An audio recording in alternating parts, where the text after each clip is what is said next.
বিসমিল্লাহির রহমানির রহিম। আসসালামু আলাইকুম ওরহমতুল্লাহ। মহান আল্লাহ তালার নামে শুরু করিলাম। মদিনার মরু প্রান্তরে তখন সূর্যের তেজ মধ্য গগনে। জুমার দিন মসজিদে নববীতে তিল ধারণের জায়গা নেই। রাসূলুল্লাহ সাল্লাল্লাহু আলাইহি ওয়াসাল্লাম মিম্বরে দাঁড়িয়ে খুতবা দিচ্ছেন। তার প্রতিটি শব্দ সাহাবায়ে কেরাম রাদিয়াল্লাহু আনহুমদের হৃদয়ে ঈমানের আলো জ্বালিয়ে দিচ্ছিল। চারদিকে এক পিন পতন নীরবতা, কেবল রহমতের নবীর পবিত্র কণ্ঠস্বর অনুরণিত হচ্ছে। এমন সময় মসজিদের প্রবেশপথে এক অভাবনীয় দৃশ্য দেখা গেল। একটি ছোট্ট শিশু পরনে টকটকে লাল রঙের একটি সুন্দর জামা টলমল পায়ে হেঁটে আসছে। সে হাঁটতে গিয়ে বারবার হোঁচট খাচ্ছে, পড়ে যাচ্ছে, আবার ধুলো ঝেড়ে উঠে দাঁড়াচ্ছে। শিশুটির এই দৃশ্য দেখে খুতবারত অবস্থায় রাসূলুল্লাহ সাল্লাল্লাহু আলাইহি ওয়াসাল্লামের চোখ অশ্রু সজল হয়ে উঠল। উপস্থিত সাহাবারা বিস্মিত হয়ে দেখলেন জগতের শ্রেষ্ঠ মানব খুতবা মাঝপথে থামিয়ে মিম্বর থেকে নেমে এলেন। তিনি অত্যন্ত দ্রুতপদে হেঁটে গিয়ে সেই শিশুটিকে দুই হাতে পরম মমতায় বুকে জড়িয়ে ধরলেন। এরপর শিশুটিকে কোলে নিয়েই পুনরায় মিম্বরে আরোহণ করলেন। শিশুটি ছিল হজরত আলী ইবনে আবি তালিব রাদিয়াল্লাহু আনহু এবং খাতুনে জান্নাত হজরত ফাতিমা জাহরা রাদিয়াল্লাহু আনহায়ের প্রথম পুত্র হজরত হাসান ইবনে আলী রাদিয়াল্লাহু আনহু। নবীজি সাল্লাল্লাহু আলাইহি ওয়াসাল্লাম তাকে কোলের ওপর বসিয়ে সমবেত মানুষের দিকে তাকিয়ে বললেন, আল্লাহ তাআলা সত্যিই বলেছেন যে তোমাদের ধন সম্পদ ও সন্তান সন্ততি তো কেবল এক পরীক্ষা। আমি যখন দেখলাম এই শিশুটি হাঁটতে গিয়ে পড়ে যাচ্ছে, তখন আমি ধৈর্য ধরতে পারলাম না। এরপর নবীজি হজরত হাসান রাদিয়াল্লাহু আনহুয়ের দিকে এক অপলক দৃষ্টিতে তাকিয়ে রইলেন। তার চেহারায় তখন নবুয়তের জ্যোতি আর দাদার মমতা মিলেমিশে একাকার হয়ে গেল। তিনি সেই পূর্ণ মজলিসে এক ঐতিহাসিক ঘোষণা দিলেন, যা মুসলিম উম্মাহর ভবিষ্যৎ ইতিহাসের মোড় ঘুরিয়ে দিয়েছিল। তিনি বললেন, নিশ্চয়ই আমার এই সন্তান নাতি একজন মহান নেতা।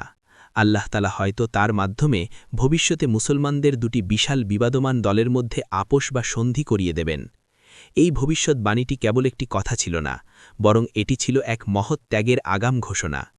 মসজিদে নববীতে উপস্থিত প্রতিটি মানুষ সেদিন এক গভীর সত্য উপলব্ধি করেছিলেন। তারা দেখেছিলেন ইসলামের যে শক্তি তলোয়ারের মাধ্যমে প্রকাশ পায়, তার চেয়েও বড় শক্তি হল সহনশীলতা ও ঐক্য। হজরত হাসান রাদিয়াল্লাহু আনহুয়ের জীবনের এই প্রথম বড় প্রকাশটিই ছিল উম্মতের ঐক্যের প্রতীক হিসাবে। শৈশব থেকেই তিনি নবুয়তের ছায়ায় এমনভাবে গড়ে উঠেছিলেন যে তার প্রতিটি কাজ ছিল পরম ধৈর্য আর প্রজ্ঞার বহিঃপ্রকাশ। এই অধ্যায়টি আমাদের শেখায় যে নেতৃত্বের প্রকৃত পরিচয় ক্ষমতার মোহে নয়, বরং উম্মতের রক্তপাত বন্ধ করার সদিচ্ছার মধ্যে নিহিত। নবীজির সাল্লাল্লাহু আলাইহি ওয়াসাল্লামের সেই পরম মমতা মাখানো আচরণ আর গম্ভীর ঘোষণা সেদিন মদিনার আকাশে এক নতুন ইতিহাসের বীজ বুনে দিয়েছিল, যা দশকের পর দশক ধরে ঈমানদারদের হৃদয়ে প্রজ্জ্বলিত হয়ে আছে। জান্নাতের যুবকদের এই মহান নেতার জীবনের শুরুটাই ছিল এমন এক বিস্ময়কর ভালোবাসা আর দূরদর্শী বার্তার মধ্য দিয়ে, যা আজও আমাদের চোখে পানি এনে দেয় এবং হৃদয়ে জাগিয়ে তোলে অকৃত্রিম ঈমানী চেতনা। প্রিয় বন্ধুরা, আমাদের এই ভিডিওগুলো মুসলিম, হিন্দু, খ্রিস্টান, বৌদ্ধ সব ধর্মের লোক দেখে থাকেন। আপনি কোন ধর্মের অনুসারী কমেন্ট করে জানিয়ে দিন। আপনি যদি মুসলিম হয়ে থাকেন, ভিডিওতে একটা লাইক দিয়ে শেয়ার করে দিন। এখনও যারা আমাদের চ্যানেল সাবস্ক্রাইব করেন নাই, চ্যানেলটি সাবস্ক্রাইব করে দিন। হিজরি তৃতীয় সন, পবিত্র রমজান মাসের মাঝামাঝি সময়। মদিনার সেই পবিত্র কুটিরে আজ এক জান্নাতি খুশির জোয়ার বইছে, যে ঘরটির বৃত্তি ছিল আল্লাহর জিকির আর রাসূলের ভালোবাসায়। হজরত আলী ইবনে আবু তালিব রাদিয়াল্লাহু আনহু এবং খাতুনে জান্নাত হজরত ফাতিমা জহরা রাদিয়াল্লাহু আনহায়ের ঘরে এক নতুন অতিথির আগমন ঘটেছে। মদিনার আকাশে সেদিন যেন খুশির চাঁদ একটু আগেই উদিত হয়েছিল। যখন নবজাতক শিশুকে রাসূলুল্লাহ সাল্লাল্লাহু আলাইহি ওয়াসাল্লামের সামনে আনা হল, তখন তার পবিত্র চেহারা আনন্দের ছটায় উদ্ভাসিত হয়ে উঠল। তিনি পরম আদরে শিশুটিকে কোলে নিলেন এবং তার কানে আজান ও ইকামাত দিলেন। ইসলামের সেই আদি ও অকৃত্রিম সুরটি যেন শিশুটির রুহকে আরও একবার মহান রবের সাথে সংযুক্ত করে দিল। রাসূলুল্লাহ সাল্লাল্লাহু আলাইহি ওয়াসাল্লাম শিশুটির পিতার দিকে তাকিয়ে জিজ্ঞেস করলেন, হে আলী, আমার এই প্রিয় সন্তানের কি নাম রেখেছ? হজরত আলী রাদিয়াল্লাহু আনহু অত্যন্ত বিনয়ের সাথে উত্তর দিলেন, হে আল্লাহর রাসূল, আমি তার নাম রেখেছি হারাব, যুদ্ধ। নবীহি সাল্লাল্লাহু আলাইহি ওয়াসাল্লাম মৃদু হেসে স্নেহমাখা স্বরে বললেন, না, বরং তার নাম হবে হাসান, সুন্দর ও উত্তম। এই নামটি কেবল কোনো সাধারণ নাম ছিল না। হাদিস ও ঐতিহাসিক বর্ণনা অনুযায়ী জিব্রাইল আলাইহিস সালাম আসমান থেকে এই পবিত্র নাম নিয়ে অবতরণ করেছিলেন। হারুন আলাইহিস সালামের বড় পুত্রের নামের অনুকরণে এই হাসান নামটি জান্নাতের উপঢৌকন হিসেবে পাঠানো হয়েছিল। এর আগে আরবের বুকে এই নামের ব্যবহার ছিল না বললেই চলে। হজরত হাসান রাদিয়াল্লাহু আনহু কেবল নামে সুন্দর ছিলেন না, বরং তার অবয়ব ছিল অবিকল রাসূলুল্লাহ সাল্লাল্লাহু আলাইহি ওয়াসাল্লামের মতো। সাহাবায়ে কেরাম রাদিয়াল্লাহু আনহুম বলতেন, কোমর থেকে মাথা পর্যন্ত হাসান ইবনে আলী রাদিয়াল্লাহু আনহু দেখতে হুবহু নবীজি সাল্লাল্লাহু আলাইহি ওয়াসাল্লামের মতো ছিলেন। যখনই সাহাবারা নবীজির অভাব অনুভব করতেন, তারা হজরত হাসান রাদিয়াল্লাহু আনহু এর চেহারার দিকে তাকিয়ে প্রশান্তি খুঁজতেন। শৈশবে তিনি যখন খেলতেন, নবীজি সাল্লাল্লাহু আলাইহি ওয়াসাল্লাম তাকে নিজের কাঁধে বসাতেন। একবার তিনি নামাজের সিজদায় থাকা অবস্থায় ছোট্ট হাসান তার পিঠের ওপর উঠে বসলেন। নবীজি সাল্লাল্লাহু আলাইহি ওয়াসাল্লাম তার সিজদাকে দীর্ঘ করলেন, যাতে শিশুটির খেলায় ব্যাঘাত না ঘটে। নামাজ শেষে তিনি বললেন, যে হাসানকে ভালোবাসল সে যেন আমাকেই ভালোবাসল। তার এই শৈশব ছিল অনাড়ম্বর, কিন্তু ঈমানী আভিজাত্যে পূর্ণ। একদিন ক্ষুধার জ্বালায় ঘরে যখন কিছুই ছিল না, তখন এক ইহুদির বাগানে পানি তুলে হজরত আলী রাদিয়াল্লাহু আনহু সামান্য কিছু খেজুর নিয়ে এলেন। সেই সামান্য খাদ্য গ্রহণ করে হাসান রাদিয়াল্লাহু আনহু যে তাকওয়া আর সবরের সবক নিয়ে বড় হচ্ছিলেন, তা ছিল এক ঐশ্বরিক প্রশিক্ষণ।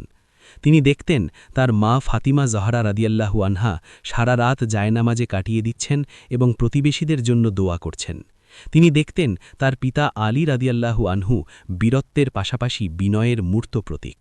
নবুয়তের সেই অনন্য পরিবেশে বেড়ে ওঠা হাসান রাদিয়াল্লাহু আনহুয়ের প্রতিটি পদক্ষেপ ছিল এক উজ্জ্বল ভবিষ্যৎ নেতৃত্বের পূর্বাভাস। জান্নাতের সুঘ্রাণ আর আসমানি রহমতের চাদরে মোড়া সেই শৈশবটি তাকে এমন এক ব্যক্তিত্বে পরিণত করেছিল, যিনি পরবর্তীতে মুসলিম বিশ্বের ক্ষতবিক্ষত হৃদয়ে ঐক্যের মলম লাগিয়েছিলেন।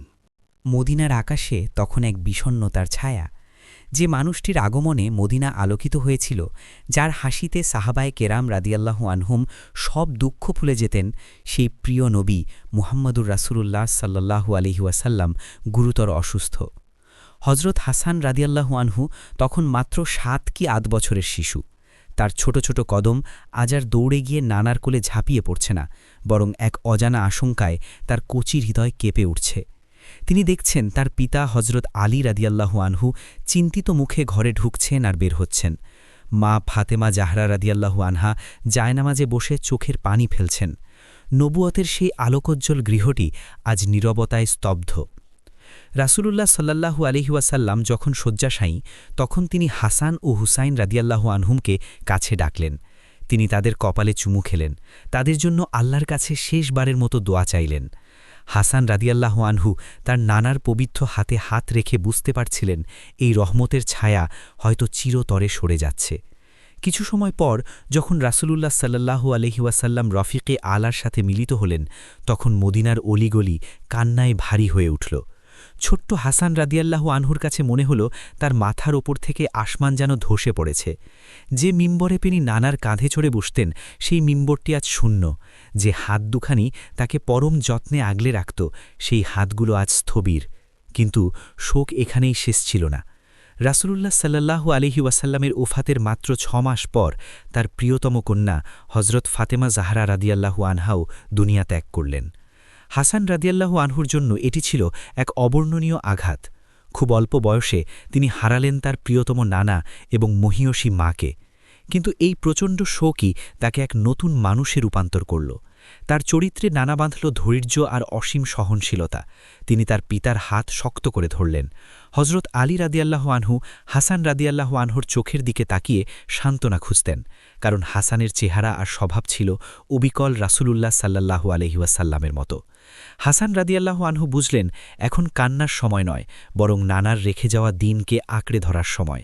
তিনি মদিনার মসজিদে গিয়ে বসতেন, সাহাবায়ে কেরাম রাদিয়াল্লাহু আনহুমদের আলোচনা শুনতেন এবং বড়দের মতো প্রজ্ঞা প্রদর্শন করতেন। কিশোর বয়সেই তার মাঝে এমন গাম্ভীর্য ফুটে উঠেছিল যে বড় বড় সাহাবারাও তাকে সম্মানের চোখে দেখতেন। তিনি শিখেছিলেন কিভাবে ক্ষুধার্ত থেকেও অন্যকে খাওয়ানো যায়, কিভাবে নিজের কষ্টকে হাসি মুখে আল্লাহর সন্তুষ্টির জন্য বিলীন করা যায়। এই শোকের আগুন তাকে এমন এক ইস্পাত কঠিন চরিত্রে রূপান্তর করেছিল যা পরবর্তীতে মুসলিম উম্মার ক্রান্তিলগ্নে ত্রাতার ভূমিকা পালন করেছিল। নবুয়তের বাগান থেকে ঝরে পড়া এই দুটি শোকের পাতা তাকে শিখিয়ে দিয়েছিল যে দুনিয়া ক্ষণস্থায়ী এবং প্রকৃত আশ্রয় কেবল মহান আল্লাহ আরশে আজিমের ছায়াতলে। রাসূলুল্লাহ সাল্লাল্লাহু আলাইহি ওয়াসাল্লাম এবং মা ফাতেমা রাদিয়াল্লাহু আনহা এর ইন্তেকালের পর হজরত হাসান রাদিয়াল্লাহু আনহু এর কৈশোর ও তারুণ্য কেটেছে হজরত আবু বকর সিদ্দিক রাদিয়াল্লাহু আনহু এবং হজরত ওমর ফারুক রাদিয়াল্লাহু আনহু এর শাসনামলে। এই সময়টিতে তিনি ছিলেন মদিনার চোখে মণি। প্রথম খলিফা হজরত আবু বকর রাদিয়াল্লাহু আনহু তাকে এতটাই ভালোবাসতেন যে একবার তিনি হাসান রাদিয়াল্লাহু আনহুকে কোলে নিয়ে বলেছিলেন, আমার জীবনের কসম, হাসান দেখতে হুবহু নবীজির মতো, আলীর মতো নয়। হজরত আলী রাদিয়াল্লাহু আনহু পাশে দাঁড়িয়ে এই দৃশ্য দেখে মুচকি হাসতেন। হজরত ওমর রাদিয়াল্লাহু আনহু যখন খলিফা হলেন তখন তিনি হাসান রাদিয়াল্লাহু আনহু এর জন্য রাষ্ট্রীয় ভাতা নির্ধারণের ক্ষেত্রে তাকে বদর যুদ্ধে অংশগ্রহণকারী সাহাবায়ে কেরাম রাদিয়াল্লাহু আনহুমদের সমপর্যায়ে ভুক্ত করলেন। ওমর রাদিয়াল্লাহু আনহু জানতেন হাসান ও হুসাইন রাদিয়াল্লাহু আনহুম কেবল সাধারণ যুবক নন, বরং তারা হলেন জান্নাতের যুবকদের সর্দার। একবার হজরত ওমর রাদিয়াল্লাহু আনহু খুতবা দিচ্ছিলেন, তখন হাসান রাদিয়াল্লাহু আনহু সামনে এসে দাঁড়িয়ে বললেন, আমার নানার মিম্বর থেকে নেমে আসুন। ওমর রাদিয়াল্লাহু আনহু আবেগাপ্লুত হয়ে বললেন, ঠিক বলেছ, এটি তোমার নানার মিম্বর। এরপর তিনি তাকে নিজের পাশে বসালেন এবং বললেন, আমাদের মাথায় যা কিছু সম্মান আর দ্বীনের চুল গজিয়েছে তা তোমাদের পরিবারের মাধ্যমেই এসেছে। হাসান রাদিয়াল্লাহু আনহু কেবল মদিনার সম্মানিত ব্যক্তিই ছিলেন না, বরং তিনি ছিলেন জ্ঞানের এক উত্তাল সমুদ্র। তিনি বড় বড় সাহাবীদের সাথে কোরআন ও সুন্নার জটিল বিষয় নিয়ে আলোচনা করতেন। তার যৌবন ছিল ইবাদাত আর জনসেবায় মগ্ন। তিনি পায়ে হেঁটে বহুবার হজ করেছেন। তার উদারতা ছিল কিংবদন্তিতুল্য। তিনি কয়েকবার তার সমস্ত ধন সম্পদ আল্লাহ রাস্তায় বিলিয়ে দিয়েছিলেন, এমনকি নিজের জুতো জোড়া পর্যন্ত দান করে দিয়েছিলেন। তৃতীয় খলিফা হজরত উসমান রাদিয়াল্লাহু আনহু এর খিলাফতের শেষ সময়টি ছিল অত্যন্ত সংকটময়। যখন বিদ্রোহীরা খলিফার ঘর অবরোধ করল, তখন হজরত আলী রাদিয়াল্লাহু আনহু তার দুই পুত্র হাসান ও হুসাইনকে নির্দেশ দিলেন তরবারি হাতে উসমান রাদিয়াল্লাহু আনহু এর দরজায় পাহারায় থাকতে। হাসান রাদিয়াল্লাহু আনহু তখন নিজের জীবনের মায়া ত্যাগ করে বিদ্রোহের সেই অগ্নিগর্ভ মদিনায় খলিফার নিরাপত্তা নিশ্চিত করতে সচেষ্ট ছিলেন। তিনি রক্তপাত ঘৃণা করতেন, কিন্তু ন্যায়ের প্রশ্নে ছিলেন অটল। বিদ্রোহীরা যখন খলিফার ঘরে প্রবেশের চেষ্টা করছিল, হাসান রাদিয়াল্লাহু আনহু বীরত্বের সাথে বাধা দিয়েছিলেন। পরবর্তীতে যখন খলিফাকে শহীদ করা হল, তখন হাসান রাদিয়াল্লাহু আনহু এর হৃদয়ে যে রক্তক্ষরণ হয়েছিল তা উম্মতের অনৈক্যের আশঙ্কায় আরও গভীর হয়েছিল। তিনি বুঝতে পেরেছিলেন ইসলামের ইতিহাসে এক কালো মেঘের সঞ্চার হচ্ছে। এই সময়কালটি তাকে রাজনীতির তিক্ততা আর উম্মতের বিভক্তির রূপটি দেখার সুযোগ করে দিয়েছিল, যা তার ভবিষ্যৎ মহান সন্ধির চিন্তাকে গভীরভাবে প্রভাবিত করেছিল। তিনি যৌবনের সেই দিনগুলোতেই আল্লাহর মারিফাত আর উম্মতের প্রতি মমত্ববোধের এমন এক উচ্চ শিখরে পৌঁছেছিলেন যা তাকে ইতিহাসের এক অনন্য ব্যক্তিত্বে পরিণত করেছিল। হজরত উসমান রাদিয়াল্লাহু আনহুয়ের শাহাদাতের পর ইসলামের ইতিহাসে এক চরম অস্থিরতা নেমে আসে। মদিনার অলিগলি তখন শোকে মুহ্যমান এবং এক অজানা আশঙ্কায় থমথমে। এই কঠিন সন্ধিক্ষণে উম্মতের অনুরোধে হজরত আলী ইবনে আবু তালিব রাদিয়াল্লাহু আনহু খিলাফতের গুরুদায়িত্ব কাঁধে তুলে নিলেন। হজরত হাসান রাদিয়াল্লাহু আনহু তখন তার পিতার সবচেয়ে বড় শক্তি এবং উপদেষ্টা, কিন্তু তার হৃদয় ছিল বিষণ্ণ। তিনি দেখছিলেন যে উম্মতকে তার নানা রাসূলুল্লাহ সাল্লাল্লাহু আলাইহি ওয়াসাল্লাম সীসাঢালা প্রাচীরের মতো ঐক্যবদ্ধ করেছিলেন, সেই উম্মত আজ নিজেদের মধ্যে বিবাদে জড়িয়ে পড়ছে। জাঙ্গে জামাল বা উটের যুদ্ধের সেই ভয়ঙ্কর দিনটি যখন ঘনিয়ে এলো, হজরত হাসান রাদিয়াল্লাহু আনহুয়ের অন্তর কেঁপে উঠল। একদিকে তার পিতা আলী রাদিয়াল্লাহু আনহু, অন্যদিকে উম্মুল মুমিনিন হজরত আয়েশা সিদ্দিকা রাদিয়াল্লাহু আনহা। যুদ্ধের ময়দানে যখন তলোয়ারের ঝনঝনানি শোনা যাচ্ছিল, হাসান রাদিয়াল্লাহু আনহু তখন রবের দরবারে চোখের পানি ফেলছিলেন। তিনি চাইছিলেন যে কোনো মূল্যে রক্তপাত বন্ধ হোক। তিনি তার পিতাকে বলেছিলেন, আব্বাজান, মদিনা ছেড়ে বের হবেন না। যদি আরবরা আপনার বিরুদ্ধে ঐক্যবদ্ধ হয় তবে আপনার পাশে দাঁড়ানোর মতো কেউ থাকবে না। কিন্তু পরিস্থিতির বাধ্যবাধকতা হজরত আলী রাদিয়াল্লাহু আনহুকে কুফার দিকে নিয়ে গিয়েছিল। হাসান রাদিয়াল্লাহু আনহু আনুগত্যের এক অনন্য দৃষ্টান্ত স্থাপন করে পিতার সঙ্গী হলেন, কিন্তু তার প্রতিটি মোনাজাতে ছিল উম্মতের ঐক্যের আরতি। সিফফিনের যুদ্ধের সময় যখন আকাশ বাতাস মুসলিমদের আহাজারিতে ভারী হয়ে উঠল, তখন হাসান রাদিয়াল্লাহু আনহুয়ের ধৈর্য ছিল পাহাড়ের মতো অটল।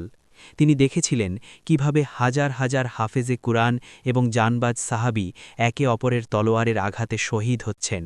এটি ছিল তার জীবনের সবচেয়ে যন্ত্রণাদায়ক অভিজ্ঞতা।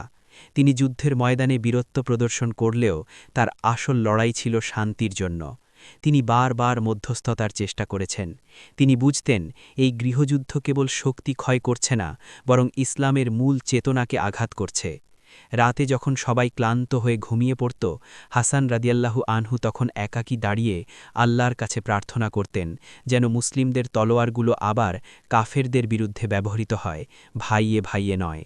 তার এই দূরদর্শী চিন্তা এবং রক্তপাত বিমুখতা তাকে সেই মহান নেতার আসনে বসিয়েছিল যার কথা নবীজি সাল্লাল্লাহু আলাইহি ওয়াসাল্লাম বহু বছর আগেই বলে গিয়েছিলেন। তিনি ক্ষমতার মোহে অন্ধ ছিলেন না, বরং তার চোখে ভাসছিল উম্মতের ধ্বংসের চিত্র। এই অধ্যায়টি আমাদের শেখায় যে চরম উত্তেজনার মাঝেও শান্ত থাকা এবং নিজের লোকদের জীবন রক্ষা করাই হল প্রকৃত নেতৃত্ব। হাসান রাদিয়াল্লাহু আনহুয়ের সেই নীরব কান্না আর শান্তির প্রচেষ্টা সিফফিনের মরুপ্রান্তরে এক করুণ ইতিহাসের জন্ম দিয়েছিল, যা আজও আমাদের হৃদয়ে হাহাকার তোলে। হিজরি ৪০ সাল, রমজান মাসের পবিত্র রজনী। কুফার মসজিদে তখন ফজরের আজান ধ্বনিত হচ্ছে। হজরত আলী ইবনে আবু তালিব রদিয়াল্লাহু আনহু মসজিদে প্রবেশ করলেন নামাজ পড়ানোর জন্য। সেই কুখ্যাত খারেজি ইবনে মুলজাম বিষাক্ত তলোয়ার হাতে ওত পেতেছিল। যখনই হজরত আলী রাদিয়াল্লাহু আনহু সিজদায় গেলেন, পাপিষ্ঠটি তার পবিত্র মস্তকে আঘাত করল। খবরটি যখন হাসান রাদিয়াল্লাহু আনহুয়ের কানে পৌঁছাল, তিনি দ্রুত মসজিদে দৌড়ে এলেন। রক্তাক্ত অবস্থায় পিতাকে দেখে তার বুক ফেটে কান্না এল।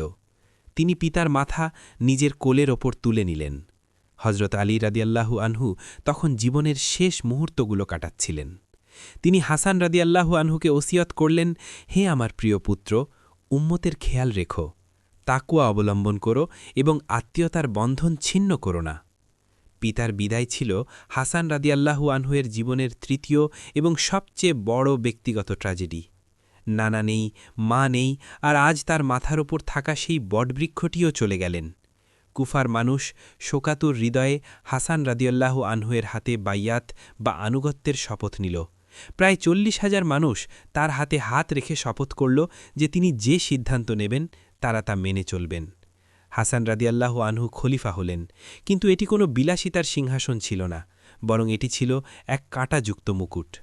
একপাশে সিরিয়ার শক্তিশালী সেনাবাহিনী নিয়ে হজরত মুয়াবিয়া রাদিয়াল্লাহু আনহু দাঁড়িয়ে আছেন, অন্য পাশে কুফাবাসীদের অস্থিরতা এবং বিশৃঙ্খলা। খলিফা হিসাবে দায়িত্ব নেওয়ার প্রথম খুতবায় হাসান রাদিয়াল্লাহু আনহু আল্লাহর প্রশংসা করে বললেন, আমি তোমাদের খলিফা হয়েছি ঠিকই, কিন্তু আমি চাই না তোমাদের এক ফোঁটা রক্ত আমার কারণে ঝরুক। তার এই বক্তব্যে এক শান্তিকামী মনের প্রতিফলন ঘটেছিল, কিন্তু পরিস্থিতির চাপে তাকে যুদ্ধের প্রস্তুতি নিতে হল। তিনি একটি বিশাল সেনাবাহিনী নিয়ে কুফা থেকে বের হলেন, কিন্তু পথে তিনি দেখলেন তারই সেনাবাহিনীর মধ্যে বিভক্তি। এমনকি কিছু বিদ্রোহী তার তাঁবুতে আক্রমণ করে তার গায়ের চাদর পর্যন্ত টেনে নিয়ে গেল এবং তার পায়ে আঘাত করল। এই চরম অপমান আর বিশৃঙ্খলা দেখে হাসান রাদিয়াল্লাহু আনহু বুঝতে পারলেন এই সেনাবাহিনী নিয়ে বিজয় অর্জন করা সম্ভব হলেও উম্মতের ঐক্য ফিরে আসবে না। তার সামনে তখন দুটি পথ, হয় রক্তক্ষয়ী যুদ্ধ চালিয়ে যাওয়া এবং হাজার হাজার মুসলিমের জান কবজ করা, অথবা নিজের অধিকার ত্যাগ করে উম্মতকে এক সুতোয় গাঁথা। তিনি সেই মুহূর্তেই নবীজি সাল্লাল্লাহু আলাইহি ওয়াসাল্লামের সেই বাণী মনে করলেন।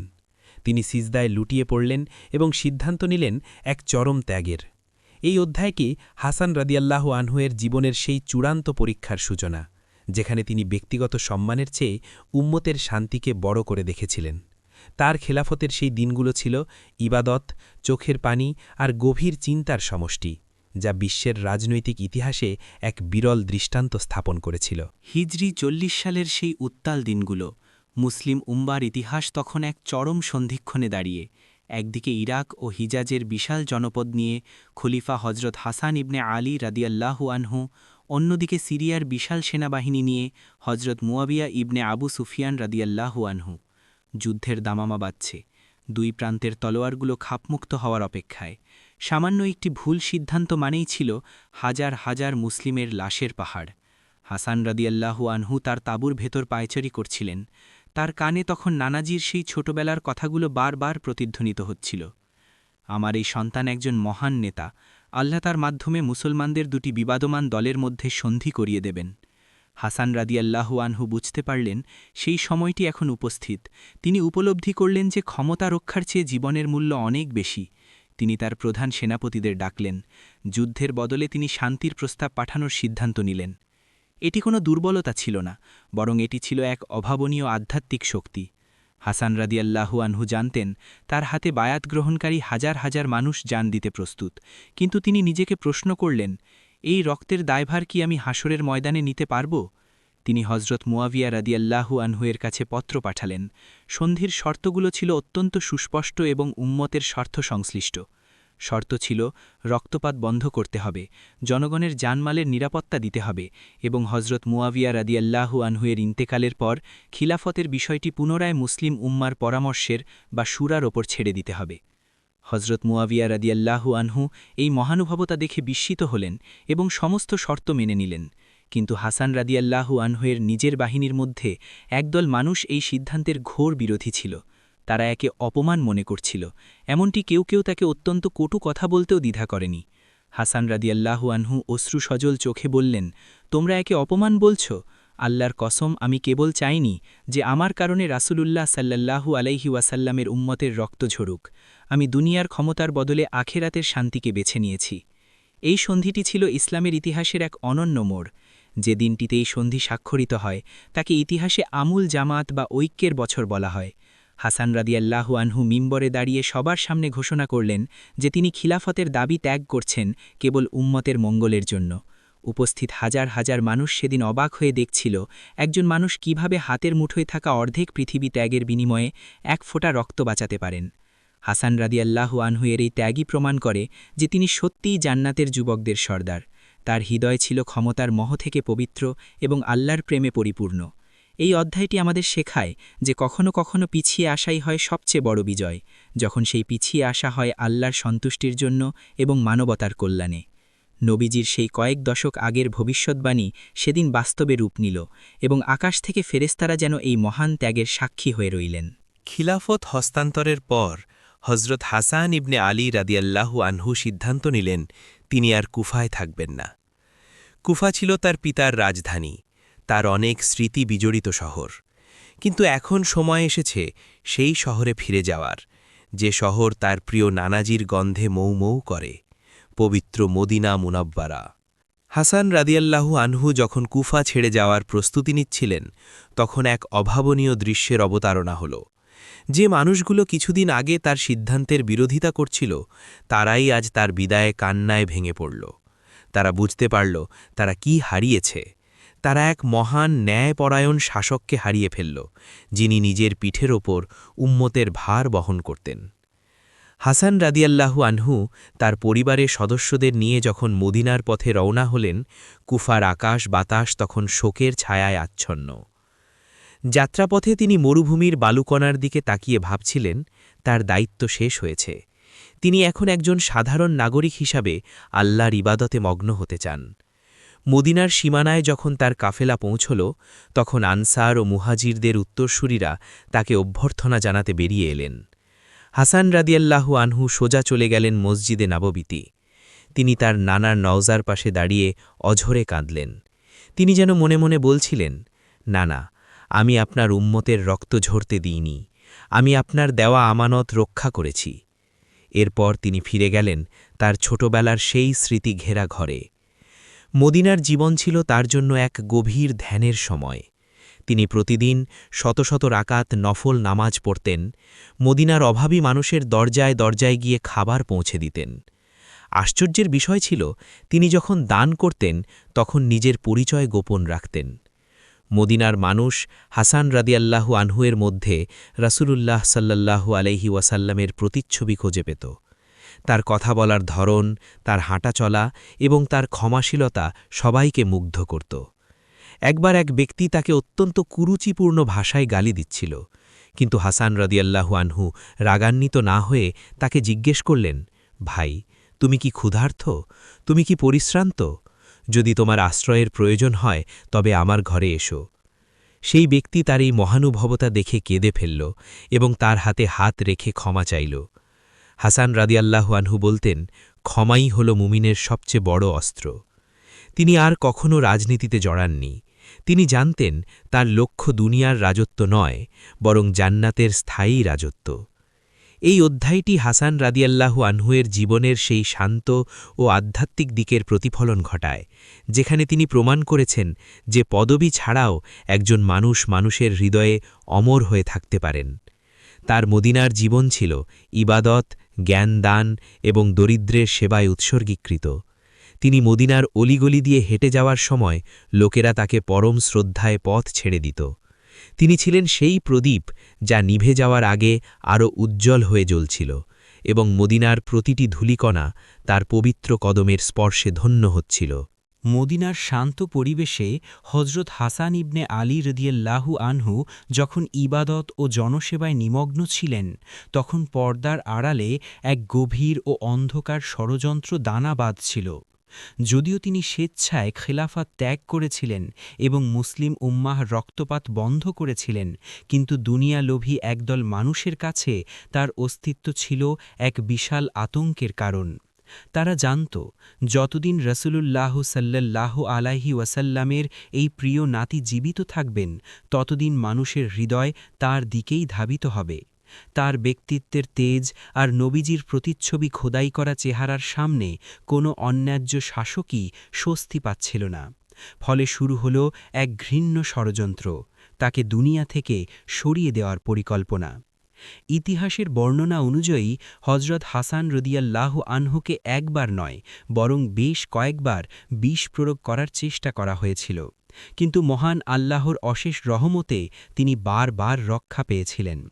তবে হিজরি 50 সালের সেই কালো রাতটি ছিল ভিন্ন। এক গভীর ষড়যন্ত্রের শিকার হয়ে তার পানীয়তে অত্যন্ত তীব্র ও প্রাণঘাতী বিষ মিশিয়ে দেওয়া হল। বিষ পান করার কিছুক্ষণ পর থেকেই তার শারীরিক অবস্থার দ্রুত অবনতি হতে শুরু করল। তার যকৃৎ ও অন্ত্র বিষের প্রতিক্রিয়ায় ছিন্ন বিচ্ছিন্ন হয়ে যাচ্ছিল। যন্ত্রণায় তার পবিত্র দেহ নীল হয়ে উঠছিল, কিন্তু সেই অসহ্য কষ্টের মাঝেও তার জবান থেকে কেবল আল্লাহর জিকির ও শুকরিয়া উচ্চারিত হচ্ছিল। তিনি জানতেন তার সময় ঘনিয়ে এসেছে, কিন্তু তার চেহারায় কোনো আক্ষেপ ছিল না। হজরত হুসাইন ইবনে আলী রাদিয়াল্লাহু আনহু যখন তার বড় ভাইয়ের এই অবস্থা দেখলেন, তখন তার বুক ফেটে কান্না এলো। তিনি বারবার জিজ্ঞাসা করতে লাগলেন, হে আমার ভাই, আপনাকে কে বিষ দিয়েছে? তার নাম বলুন, আমি তার বিচার করব। কিন্তু জান্নাতের যুবকদের সর্দার হজরত হাসান রাদিয়াল্লাহু আনহু অত্যন্ত ধীর ও শান্ত স্বরে উত্তর দিলেন, প্রিয় ভাই, যদি আমার সন্দেহ সঠিক হয় তবে আল্লাহই তার বিচার করবেন, আর যদি আমার সন্দেহ ভুল হয় তবে আমি চাই না আমার কারণে কোনো নির্দোষ মানুষের রক্ত ঝরুক। এটি ছিল এক অভূতপূর্ব সাবার বা ধৈর্যের নমুনা। যে মানুষটি সারা জীবন উম্মতের রক্ত বাঁচাতে নিজের রাজত্ব ত্যাগ করেছেন, তিনি মৃত্যুর মুখে দাঁড়িয়েও প্রতিশোধের কথা ভাবেননি। বিষের জ্বালায় তার প্রতিটি নিঃশ্বাস ছিল কষ্টের, তবুও তিনি তার ভাইকে শান্ত থাকতে বললেন। তিনি বুঝতে পেরেছিলেন এটিই সেই পরীক্ষা যা তাকে শাহাদাতের উচ্চ মাকামে পৌঁছে দেবে। এই অধ্যায়টি আমাদের শিখিয়ে দেয় যে একজন মুমিন বিপদে কতটা অবিচল থাকতে পারে। ষড়যন্ত্রকারীরা হয়তো ভেবেছিল তারা তাকে পরাজিত করেছে, কিন্তু বাস্তবে হাসান রাদিয়াল্লাহু আনহু তার ক্ষমা ও ধৈর্যের মাধ্যমে চিরবিজয়ীর আসনে আসীন হলেন। তার পবিত্র শরীরের প্রতিটি রক্তবিন্দু তখন সাক্ষ্য দিচ্ছিল যে তিনি সত্যি সেই মহামানবের নাতি, যিনি তায়েফের ময়দানে রক্ত ঝরিয়েও বদদোয়া করেননি। মদিনার সেই অন্ধকার রাতে এক বিশাল শূন্যতা নেমে এলো, যা কেবল বিষের জারা নয়, বরং এক মহান আত্মার বিদায়ের পদধ্বনি হয়ে দাঁড়িয়েছিল। হজরত হাসান ইবনে আলী রাদিয়াল্লাহু আনহু-এর শারীরিক অবস্থা যখন চরম পর্যায়ে পৌঁছাল, তখন তিনি বুঝতে পারলেন তার রবের সাথে সাক্ষাতের সময় অতি সন্নিকটে। তিনি তার ভাই হজরত হুসাইন রাদিয়াল্লাহু আনহুকে কাছে ডাকলেন এবং কিছু ওসিয়ত করলেন। তিনি বললেন, আমার শেষ ইচ্ছা হল আমাকে আমার নানাজির অর্থাৎ রাসূলুল্লাহ সাল্লাল্লাহু আলাইহি ওয়াসাল্লামের পাশে সমাহিত করা হোক। তবে যদি এতে কোনো ধরনের বিবাদ বা রক্তপাতের আশঙ্কা থাকে, তবে আমাকে জান্নাতুল বাকিতে আমার মা ফাতেমা জাহরা রাদিয়াল্লাহু আনহায়ের পাশে কবর দিও। তার এই ওসিয়তেও উম্মতের ঐক্যের প্রতি তার গভীর মমতা প্রকাশ পেয়েছিল। মৃত্যুর কয়েক মুহূর্ত আগে তিনি নামাজ আদায় করলেন এবং পূর্ণ প্রশান্তির সাথে রফিকে আলার ডাকে সাড়া দিলেন, ইন্না লিল্লাহি ওয়া ইন্না ইলাইহি রাজিউন। হিজরি ৫০ সালের ৫ই রবিউল আউয়াল, মতান্তরে সফর মাস, ইসলামের আকাশের সেই উজ্জ্বল নক্ষত্রটি চিরতরে অস্তমিত হল। তার শাহাদাতের খবর মদিনার ঘরে ঘরে পৌঁছানোর সাথে সাথে পুরো শহর যেন থমকে গেল। মদিনার প্রতিটি অলিগলি কান্নায় ভারী হয়ে উঠল। যে মানুষটি ছিলেন এতিমদের আশ্রয়, অভাবীদের বন্ধু এবং উম্মতের ঐক্যের প্রতীক, তাকে হারিয়ে মদিনাবাসী আজ দিশাহারা। সাহাবায়ে কেরাম রাদিয়াল্লাহু আনহুম এবং তাদের উত্তরসূরিরা অশ্রুসজল নয়নে তার জানাজায় শরিক হবার জন্য সমবেত হলেন। ইতিহাস বলে, হজরত হাসান রাদিয়াল্লাহু আনহু-এর জানাজায় এত মানুষের সমাগম হয়েছিল যে জান্নাতুল বাকিতে পা ফেলার জায়গা ছিল না। কিন্তু শোকের মাঝেও এক অনাকাঙ্ক্ষিত পরিস্থিতির সৃষ্টি হল। তার ওসিয়ত অনুযায়ী যখন তাকে রাসূলুল্লাহ সাল্লাল্লাহু আলাইহি ওয়াসাল্লামের পাশে দাফন করার প্রস্তুতি নেওয়া হচ্ছিল, তখন কিছু স্বার্থান্বেষী মহল বাধা হয়ে দাঁড়াল। তারা চায় না যে আহলে বাইতের এই মহান ইমাম তার নানার পাশে শায়িত হন। এক চরম উত্তেজনাকর পরিস্থিতির সৃষ্টি হল। হজরত হুসাইন রাদিয়াল্লাহু আনহু এবং বনু হাশিমের যুবকেরা তরবারি হাতে নিতে চাইলেন। কিন্তু তখনই হজরত হাসান রাদিয়াল্লাহু আনহু-এর সেই শান্তির বাণী সবার কানে প্রতিধ্বনিত হল, আমার দাফন নিয়ে এক ফোঁটা রক্তও যেন না ঝরে। হজরত হুসাইন রাদিয়াল্লাহু আনহু নিজের আবেগকে সংবরণ করলেন এবং ভাইয়ের শেষ ইচ্ছা রক্ষা করতে তাকে জান্নাতুল বাকিতে নিয়ে গেলেন। সেখানে তার মা ফাতেমা জাহরা রাদিয়াল্লাহু আনহায়ের কবরের পাশে তাকে অত্যন্ত মর্যাদার সাথে দাফন করা হল। দাফন শেষে যখন মাটি দেওয়া হচ্ছিল, তখন মদিনার আকাশ যেন মেঘলা হয়ে গিয়েছিল। আবু হুরাইরা রাদিয়াল্লাহু আনহু কান্নায় ভেঙে পড়ে বলছিলেন, আজ আমরা রাসূলুল্লাহ সাল্লাল্লাহু আলাইহি ওয়াসাল্লামের সবচেয়ে প্রিয় নাতিকে হারিয়ে ফেললাম। হাসান রাদিয়াল্লাহু আনহু-এর জীবন ছিল এক মহাকাব্য, যার শুরু হয়েছিল রহমতের কোলে আর শেষ হল বিষের যন্ত্রণায় শাহাদাতের সুধা পানে। তিনি দেখিয়ে গিয়েছেন কিভাবে ক্ষমতা ত্যাগ করে মানুষের হৃদয়ে অমর হওয়া যায়। তার শাহাদাত কেবল একজন মানুষের প্রস্থান ছিল না, বরং এটি ছিল সত্য ও মিথ্যার চিরন্তন লড়াইয়ের এক অবিস্মরণীয় অধ্যায়। তিনি আজ জান্নাতুল বাকিতে শায়িত থাকলেও কিয়ামত পর্যন্ত মুমিনদের হৃদয়ে শান্তির রাজপুত্র হিসেবে বেঁচে থাকবেন। এই অধ্যায়টি আমাদের হৃদয়ে এক গভীর ক্ষত রেখে যায়, কিন্তু একই সাথে আমাদের ঈমানকে শক্তিশালী করে যে জান্নাতের সুখই হল মুমিনের প্রকৃত গন্তব্য। হজরত হাসান ইবনে আলী রাদিয়াল্লাহু আনহু-এর বিদায়ের পর মদিনার আকাশ বাতাস যেন এক দীর্ঘস্থায়ী শোকের চাদরে ঢাকা পড়ে গেল। জান্নাতুল বাকির সেই পবিত্র মাটিতে যখন তাকে শায়িত করা হল, তখন কেবল একজন মানুষকেই দাফন করা হয়নি, বরং দাফন করা হয়েছিল ধৈর্য, ক্ষমা এবং উম্মতের ঐক্যের এক জীবন্ত প্রতীককে।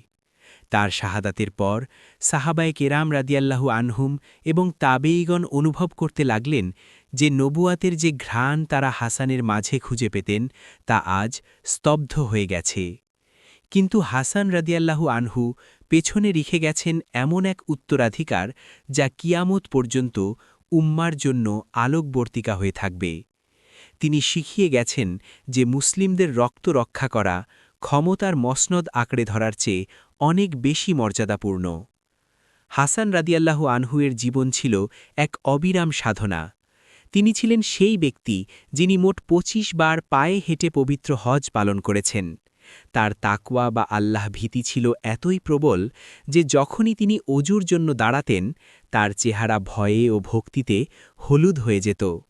লোকেরা কারণ জিজ্ঞেস করলে তিনি বলতেন, যিনি আরশের মালিকের সামনে দাঁড়াতে যাচ্ছেন তার চেহারার রং বদলে যাওয়াটাই স্বাভাবিক। তার উদারতা ছিল আকাশ ছোঁয়া।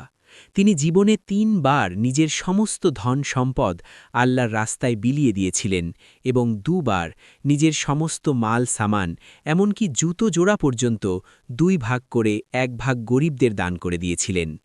এই নিঃস্বার্থতা তাকে মানুষের হৃদয়ে এক অন্য উচ্চতায় নিয়ে গিয়েছিল। হজরত আবু হুরায়রা রাদিয়াল্লাহু আনহু বলতেন, আমি যখনই হাসান ইবনে আলীকে দেখতাম আমার চোখ অশ্রু সজল হতো, কারণ আমি দেখেছি রাসূলুল্লাহ সাল্লাল্লাহু আলাইহি ওয়াসাল্লাম তার থুতনিতে চুমু খেতেন এবং বলতেন, হে আল্লাহ, আমি হাসানকে ভালোবাসি, আপনিও তাকে ভালোবাসুন এবং যে হাসানকে ভালোবাসবে তাকেও আপনি ভালোবাসুন।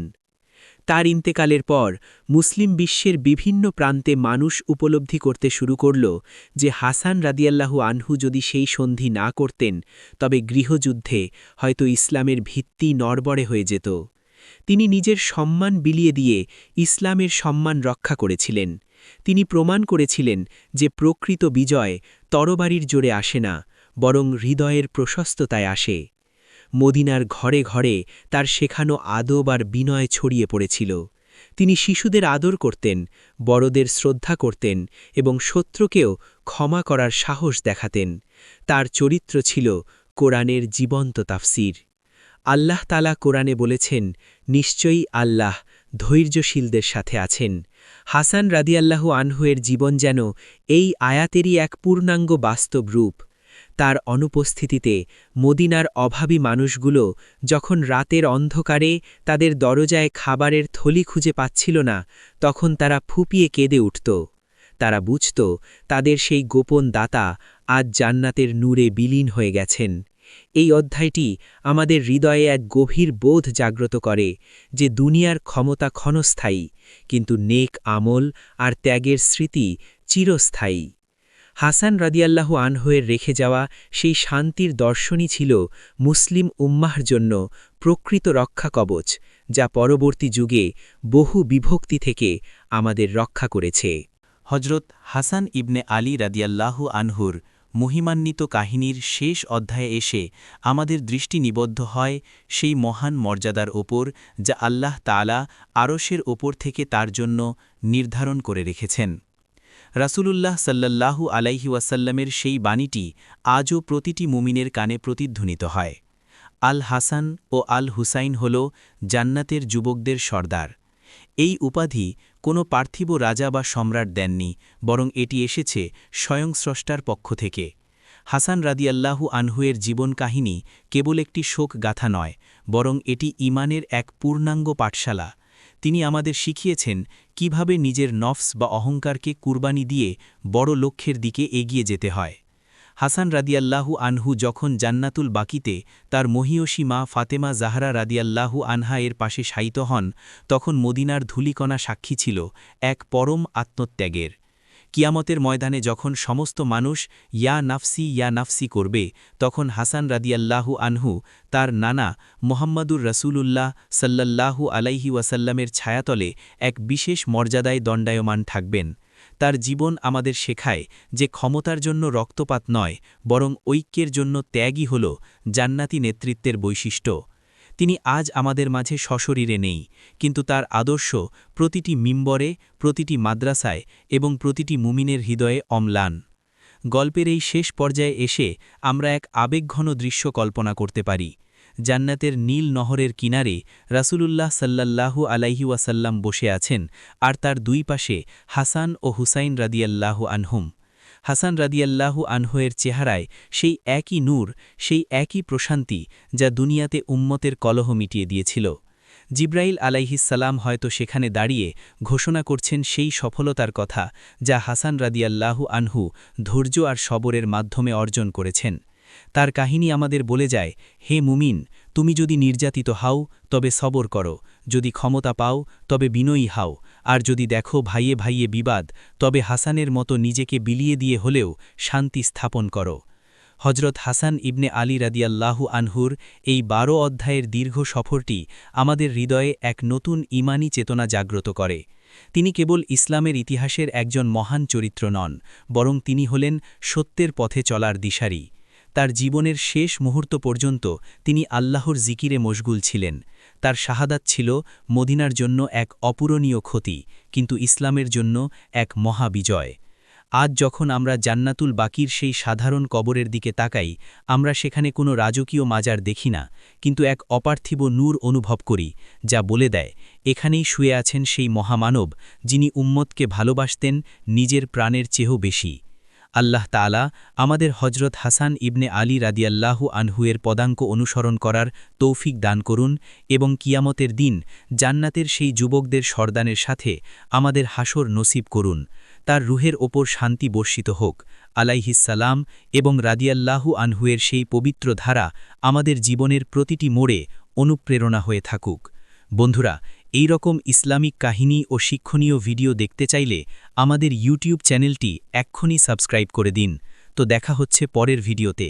সেই পর্যন্ত মহান আল্লাহ আমাদের সবাইকে সঠিক পথে থাকার তৌফিক দান করুক। আমিন সুম্মা আমিন।